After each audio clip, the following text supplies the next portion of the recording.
Welcome home to USA Global TV and Radio, a place where dreams take flight, with authentic storytelling, diverse perspectives and meaningful conversations, where global stories unite and bridges are built beyond all borders. Discover world-class education, entertainment, hope and inspiration.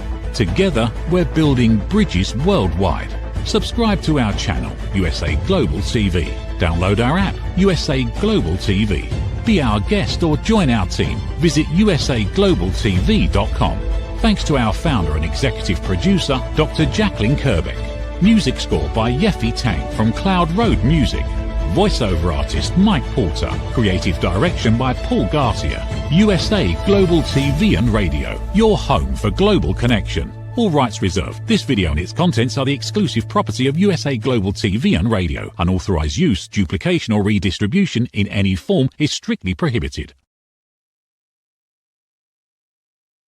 Good morning, good afternoon, and good evening. Welcome home to USA Global TV and Radio, where we proudly provide world-class education, entertainment, hope, and inspiration. I'm Dr. Jacalyn Kerbeck, and I'm very excited to be here to present another episode of Let's Finally Talk. So each of the episodes builds on top of the other. So if you have missed any of the episodes, please do go to our YouTube channels and look for the playlist Let's Finally Talk. This is where we are keeping those playlists, and you can find everything that you need there. Everything I'm going to be talking about today is based on my book, Mastering the Power of Elevated Listening, as well as Holy but Harmful, The Silent Sin of Judgment. And you can find out where to purchase these books by going to Amazon or by going to my website. So let's get into the heart of our conversation today. Today, we're going to be talking about the internal shift that occurs when self-trust, trusting yourself, replaces the need for us to explain ourselves to other people. Many times, people, myself included, rely heavily on explaining ourselves to other people so that we feel safe, we feel validated, we feel heard, we feel justified. Yet over time, this perpetual habit can erode our confidence, and it actually makes our decision process tied to that external approval.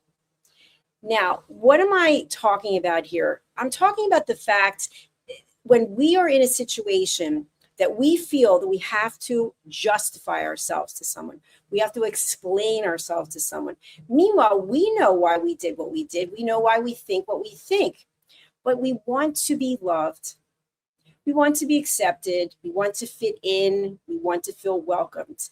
And sometimes in order to do that, we feel we have to sell our soul.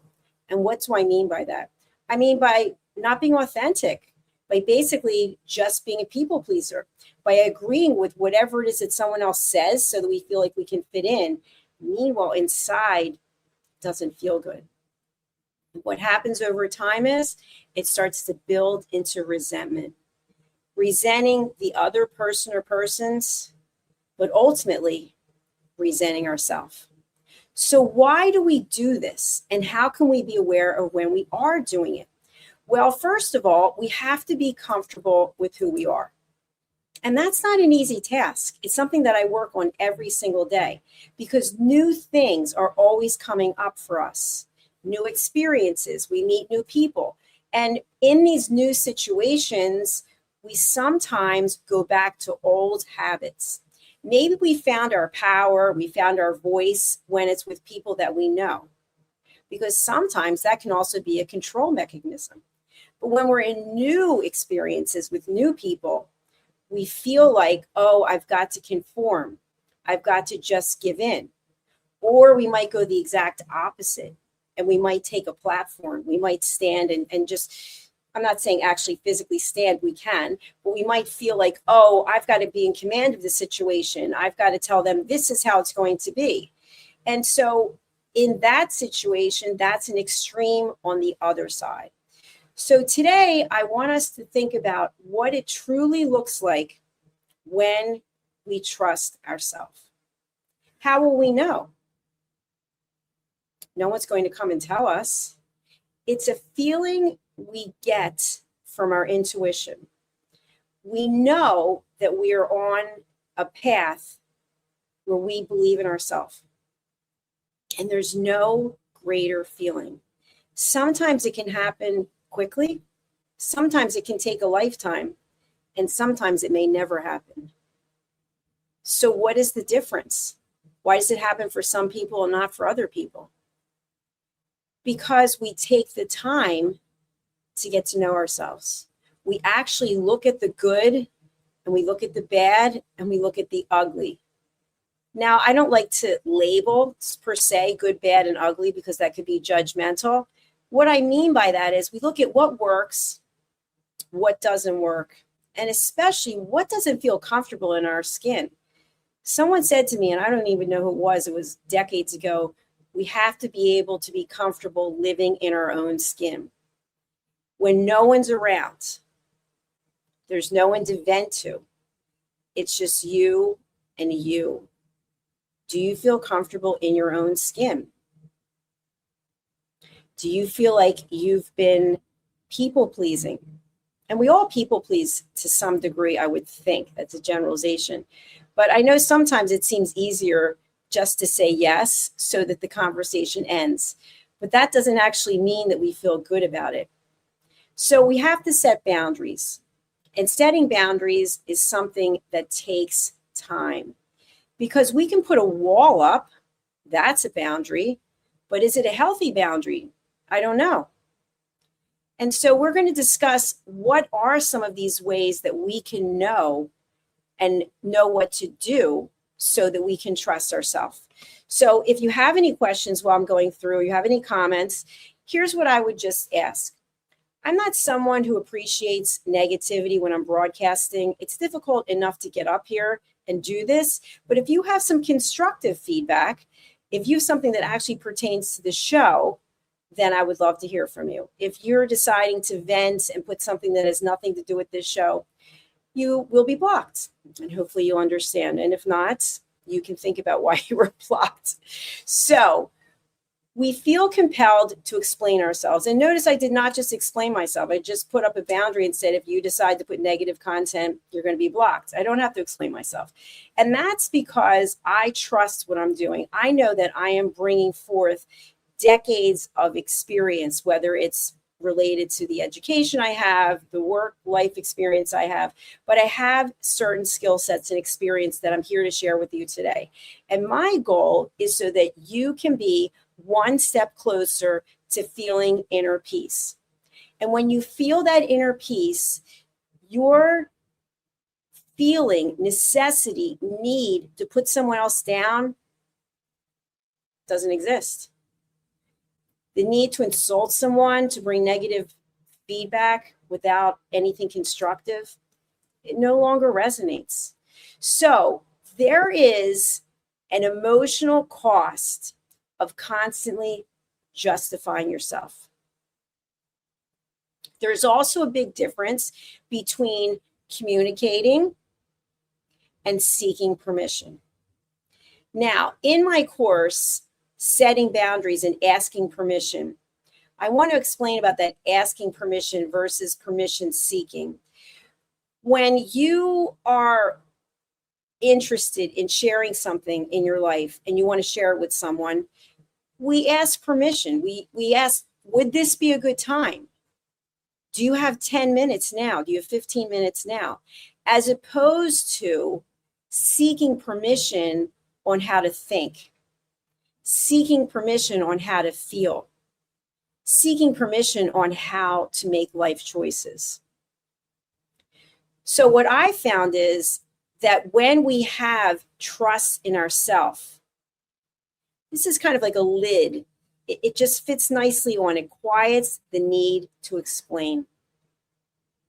Now, that's not a lid on a boiling pot. That's just a lid on going back and forth and justifying yourself in a conversation. When you trust yourself,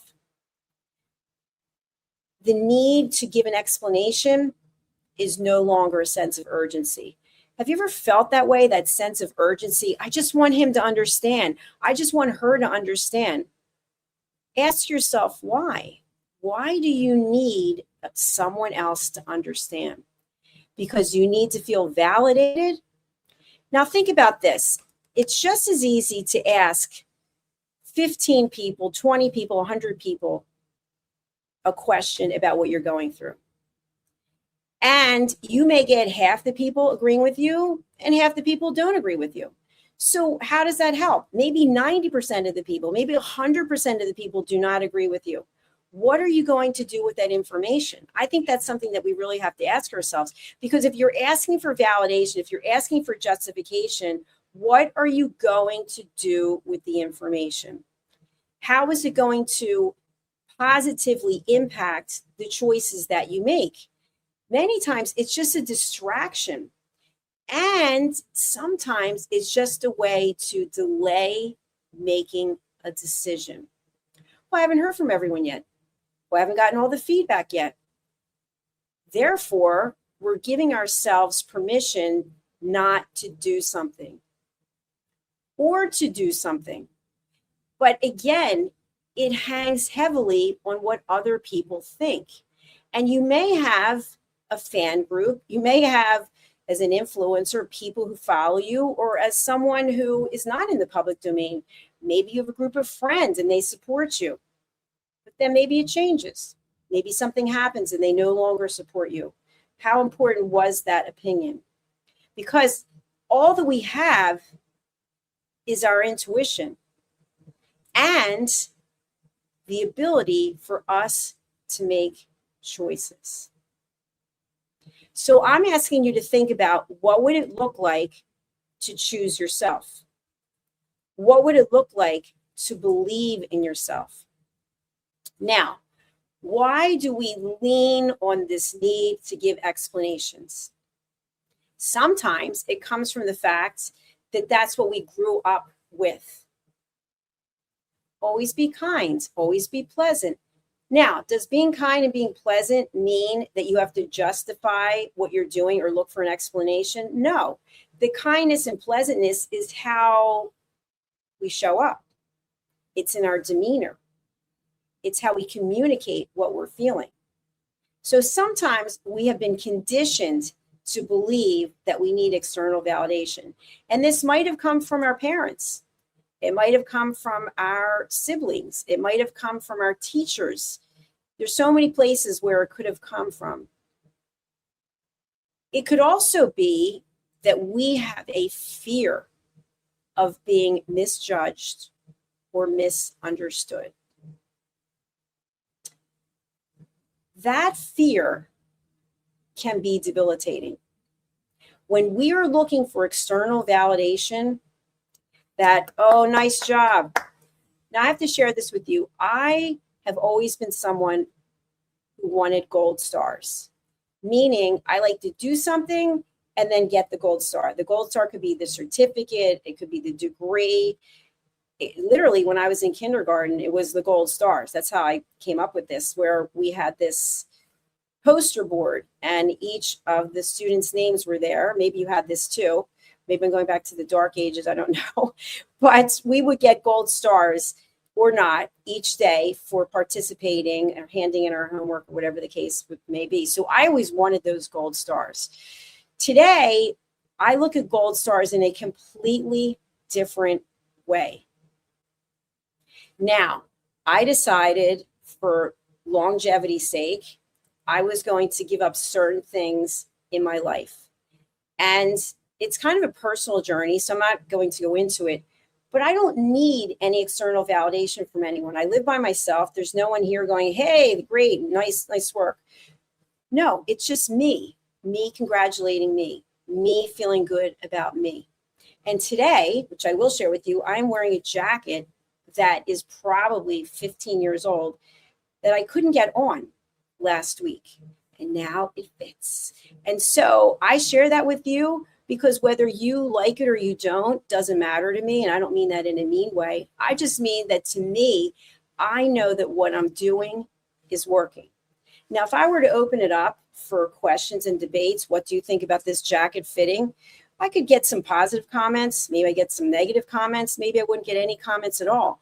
And maybe if I was using my belief system, my value system, maybe I would be going down a different path because my feelings were hurt or because I wasn't getting all positive feedback.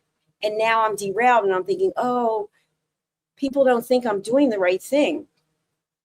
I know I'm doing the right thing. So what you think is your personal opinion and you're entitled to that.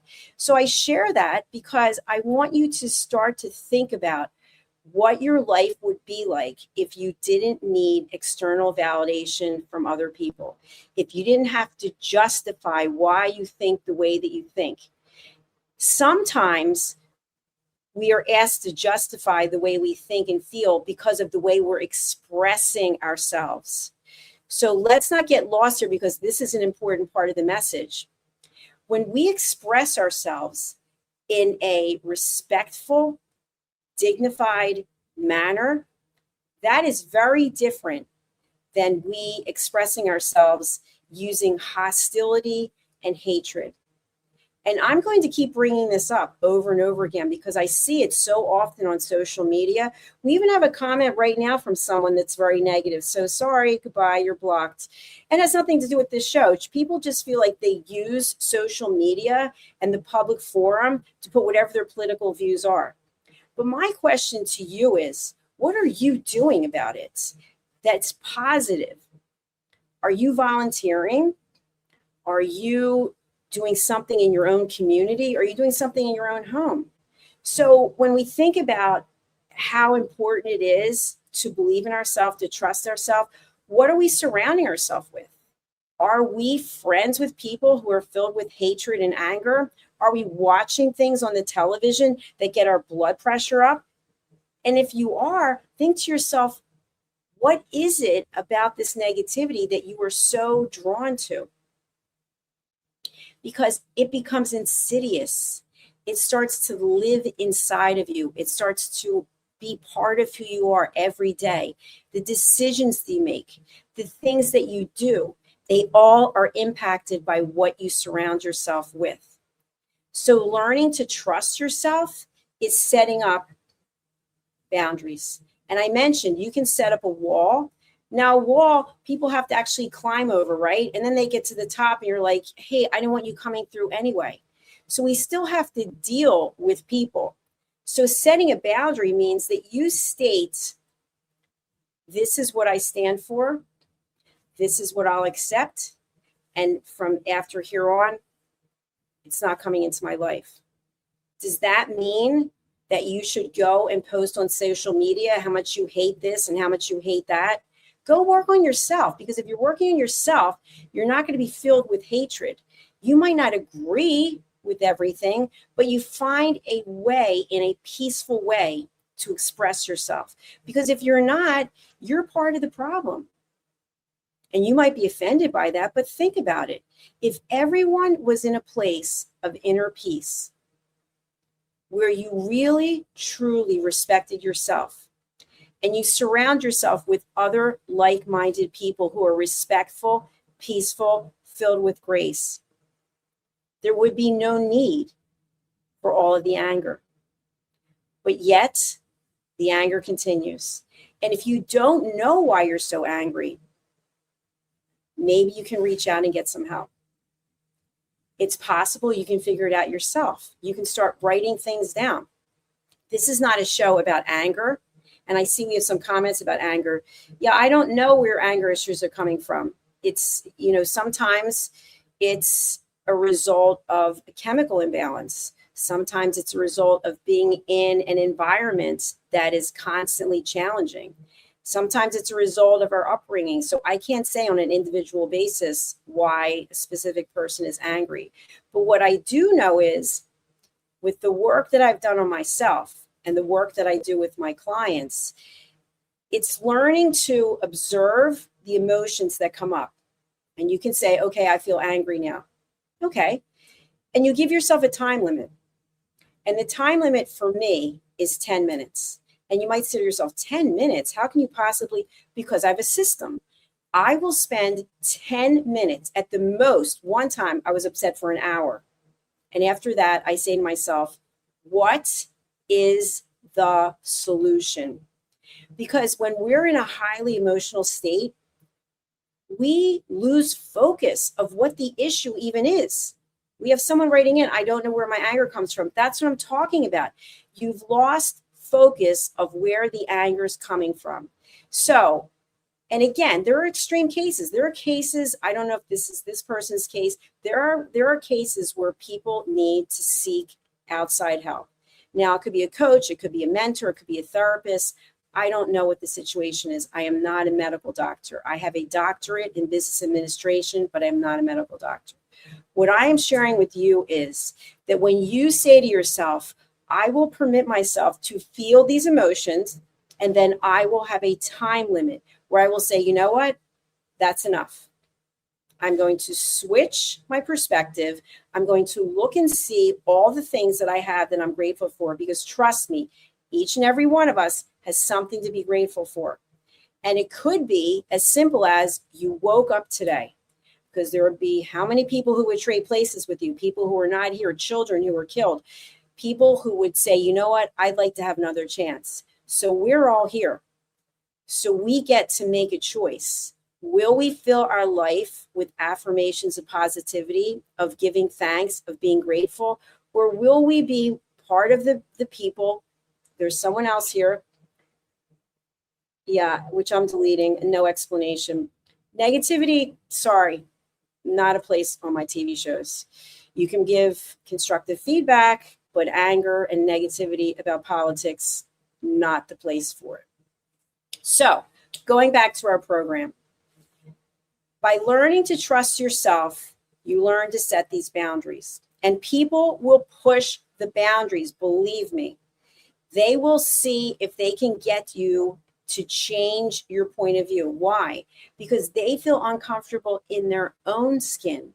And so when people feel uncomfortable in their own skin, what do they want to do? There's an old expression, misery loves company. They want to bring you down to where they are. But when you set the boundary, you're no longer engaging at that level. It's called emotional intelligence. So what can you do if you're interested in living a life where you are the one who is in control of your own emotions, as opposed to basically offering them out to the world? And what actually changes when your self-trust starts to strengthen? Your decisions are quieter. You're not phoning a friend. You're not putting a chat message out to 20 people. What do you think I should do if this?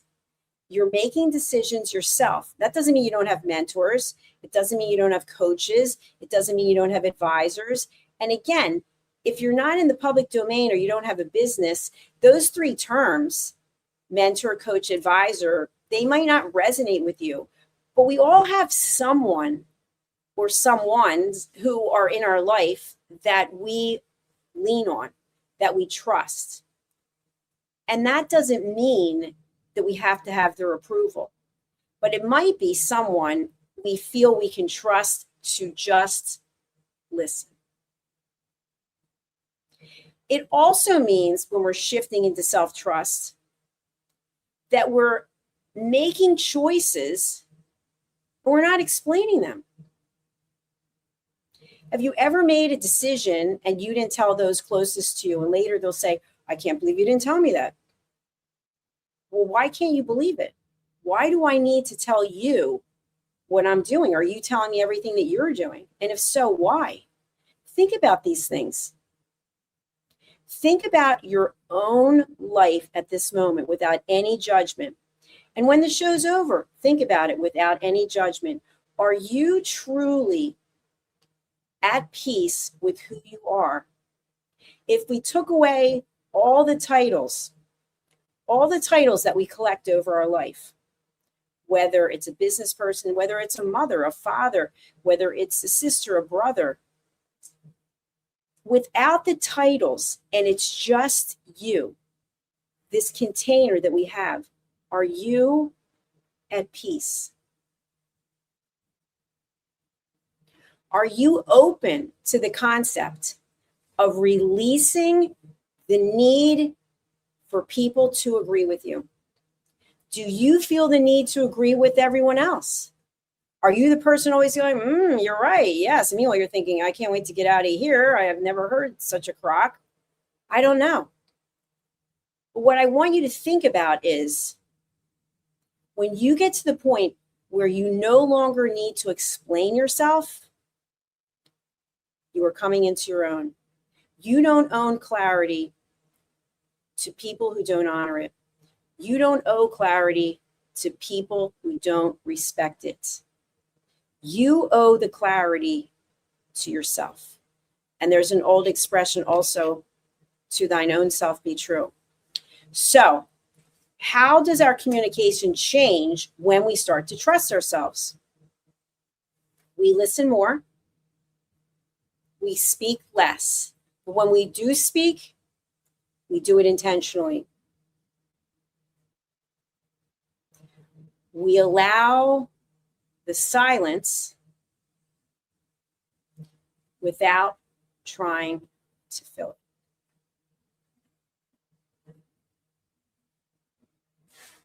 We let our actions, what we're doing, replace explanations. Our boundaries become steadier, stronger, and less reactive. We respond instead of defending ourselves. This clarity that I am sharing with you, that I hope is resonating with you, it does not need to be defended when it's coming from your alignment. I'm going to go back to the 3 questions that I always ask you to consider every single day, day after day after day. Before you speak, before you text, before you email, before you post, before you phone someone, is what you're going to say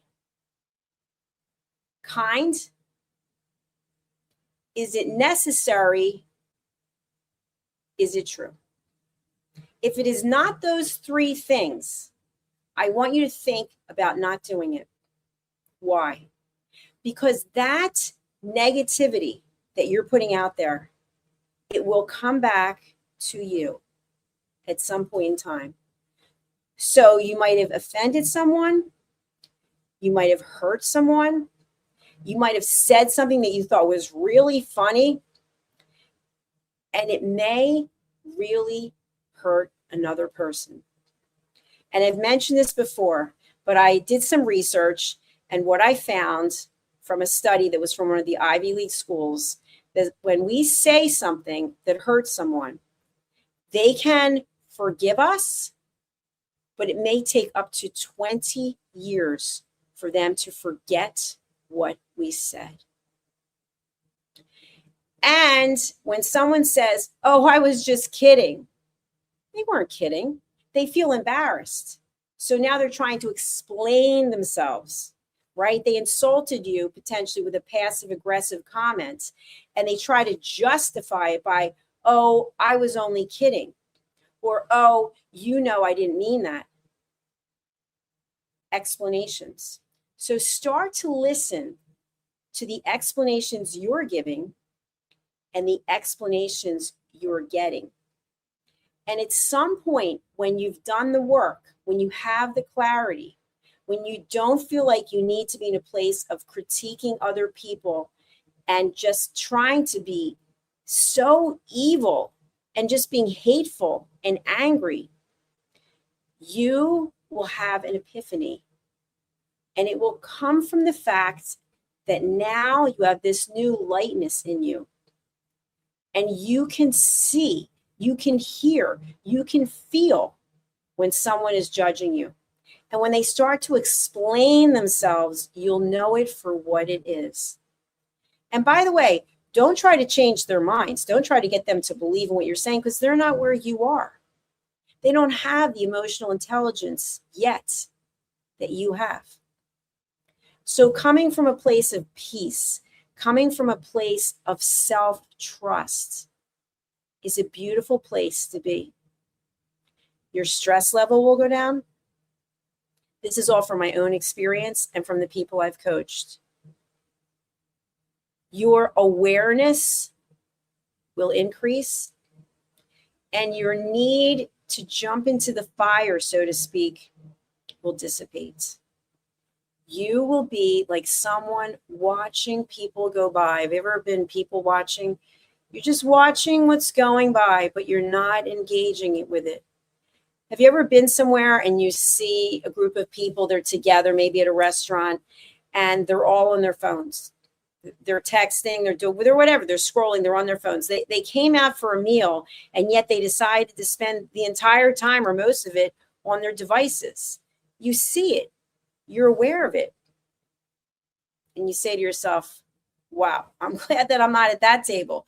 I'm glad I'm not spending money to come out and meet with someone and we're all scrolling through our devices. There's no judgment, but you're aware of it. Things start to shift in your life. So this is all part of what I call elevated listening. Now, does elevated listening mean that I'm standing on a chair and I'm talking down to you? No, it means that I am listening at a different level. If we're born with two ears, because I can't say everyone is, but for those of us who have two ears, we don't use them as much as we use our mouth. Now I'm doing a TV show, so if I wasn't talking, you wouldn't be watching because there'd be nothing to listen to. But when we listen, we're actively involved. We're not doing anything else. If I had my phone and I was doing this TV show and I started scrolling through my phone or I started looking at other things, you would know it.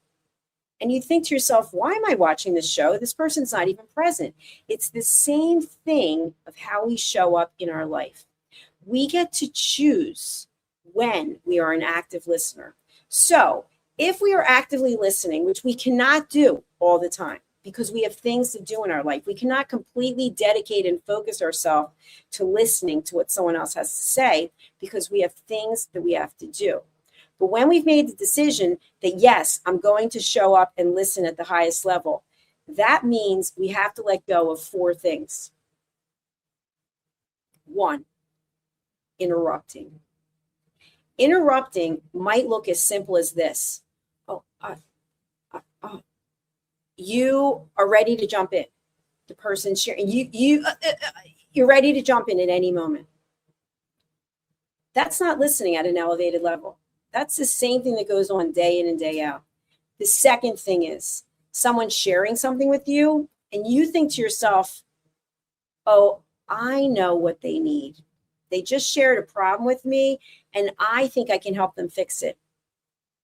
Did they ask you to fix their problem? Did they specifically say, oh, hello, Joe, I have a problem and I was wondering if you can help me fix it? If they didn't, and you are thinking this, you're not listening. You're coming from a place of fear. And the fear is that if you don't come up with a way to fix this problem, maybe this person won't be friends with you. Maybe they won't be married to you, whatever the case may be. We find this a lot in committed relationships where one person is sharing something to the other person and the other person feels like, oh, it's my job to solve this problem. But maybe the other person just wanted to vent and wanted someone to listen. And if you get out of that problem-solving mode, think about how much pressure you let go. It's a lot of work to come up with a solution to a problem, isn't it? Especially when it's not your own problem. So we let go of that with elevated listening. The third is what I call stage hogging. Stage hogging is where someone is telling you about themselves.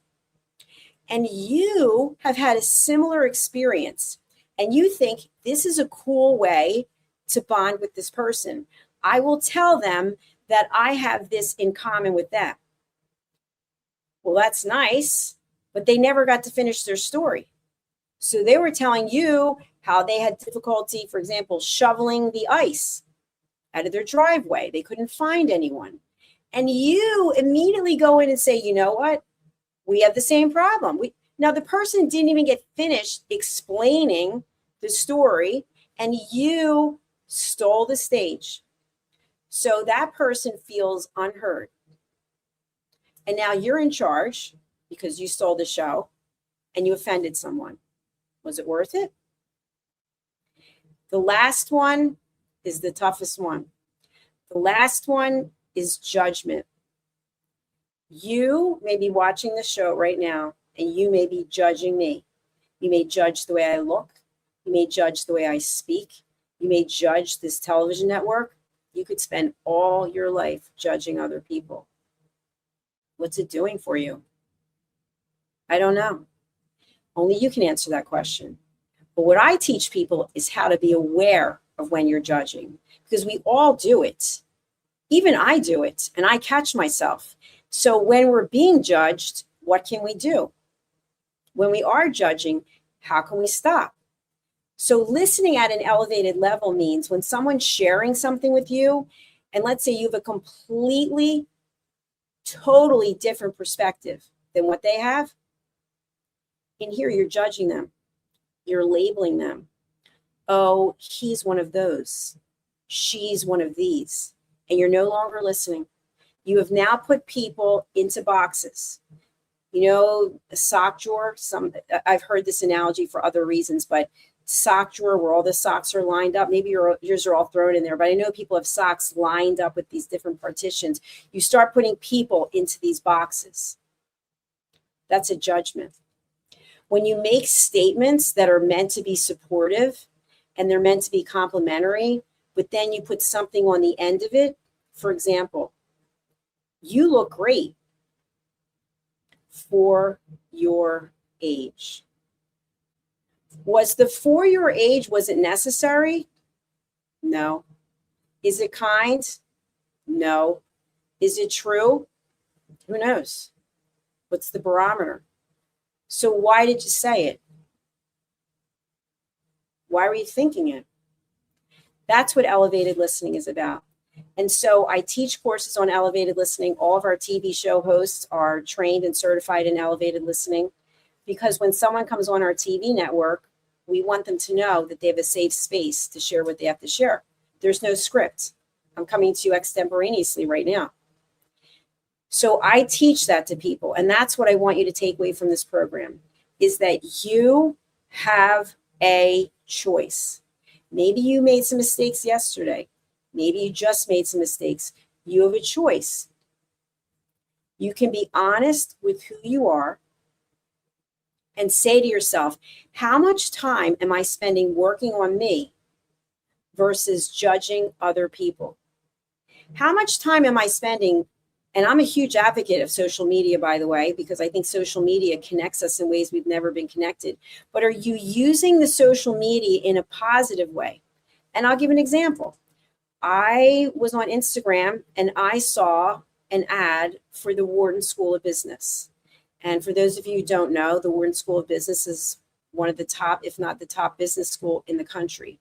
And it was about a program they were offering, Chief Strategy Officer. So I saw it over and over again, it just kept popping up. And so I decided to apply.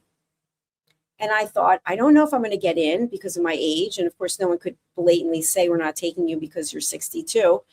But I got in.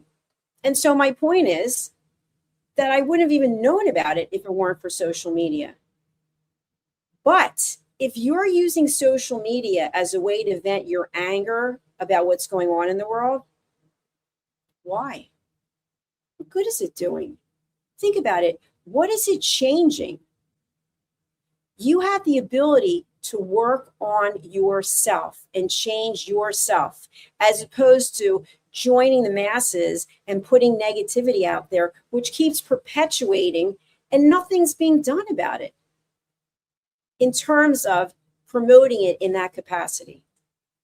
That doesn't mean the things that you're upset about will not be addressed, but they're not going to be addressed because you're spending your time filled with hate and on social media. Use social media for positive. Find someone who inspires you and then follow them. Start to follow the things they're suggesting. Find someone you can help. I'm happy to be a peace ambassador. And so I've had 3 different rounds of training just in less than a year. And so to me, I'm constantly looking for ways that I can bring peace into the world, which is one of the reasons why I do this show. I have other things to do. I don't need to be here.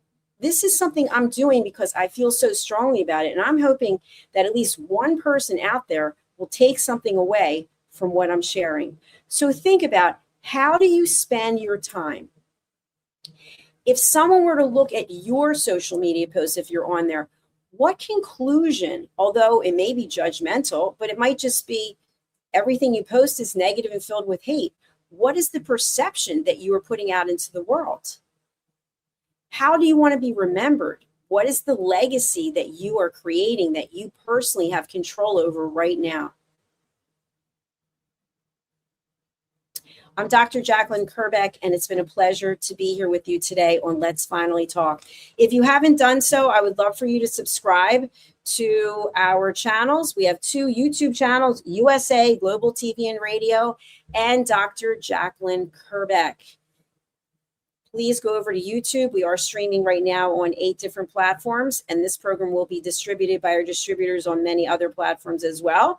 But YouTube gives us real information. If you want to learn more about elevated listening, you can purchase my book. It's available at fine bookstores all over the world, and it's also available at Amazon. And in there, you will find very good, useful exercises to keep yourself on point with being at peace. And if you want to learn more about judgment, this book has over 100 phrases, statements that are filled with judgment. Maybe statements that you're making, maybe statements that people have said to you. Be aware of it. And how can you react or not react when you're being judged? And when you start judging someone else, what can you do to basically control yourself? Because if you think of the outcome of how you're offending someone, maybe it's someone you don't even know, just because you're so unhappy with yourself. That's what it comes back to. I want each and every one of you to be filled with happiness and with peace. I want you to feel comfortable in your own skin. And so if you're not there yet, it's not too late. You can start right now, rewiring your mind. And if I can help you, please do reach out. My contact details are in the show notes, and you can always find me on our website, usaglobaltv.com. Signing off for now, and we'll be back with our next show. If you want to leave a comment of something that resonated with you, please do. And I look forward to coming back and speaking to you for our next show.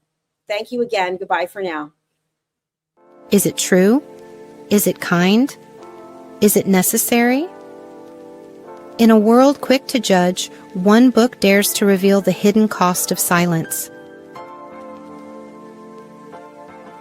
Discover Holy but Harmful, The Silent Sin of Judgment, How Hidden Judgments Destroy Relationships and Damage Lives by Dr. Jacalyn Kerbeck.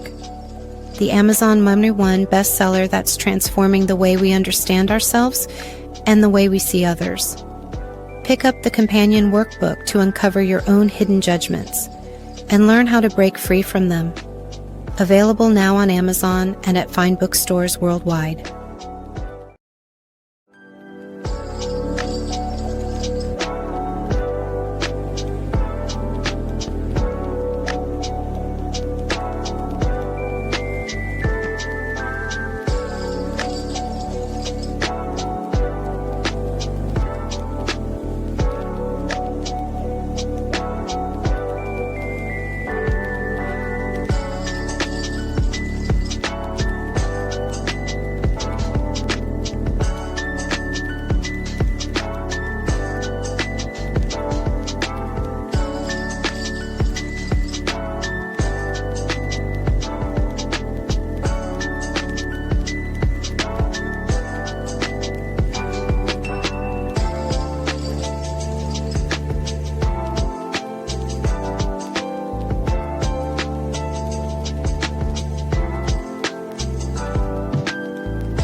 viewers and listeners of USA Global TV and Radio for joining us today.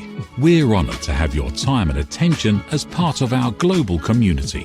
At USA Global TV and Radio, we believe in the power of authentic conversations, meaningful connections, and creating a world of possibilities together. Want to be part of something bigger? Join our team of elevated listeners at usaglobaltv.com, a space where your voice matters and your ability to listen transforms relationships. Stay connected with us across all our platforms for thought-provoking discussions, expert insights, and empowering stories. Subscribe to our channels at youtube.com/c/USA-Global-TV. Follow us on social media and explore the endless opportunities we're creating for growth, learning, and inspiration. Together, we're not just broadcasting, we're building bridges and changing lives one conversation at a time. For inquiries, contact us at info@usaglobaltv.com. Produced by Executive Producer and Director Dr. Jacalyn Kerbeck. Voiceover by Mike Porter. Creative direction by Paul Garcia. All rights reserved. Visit usaglobaltv.com to view our full terms and conditions.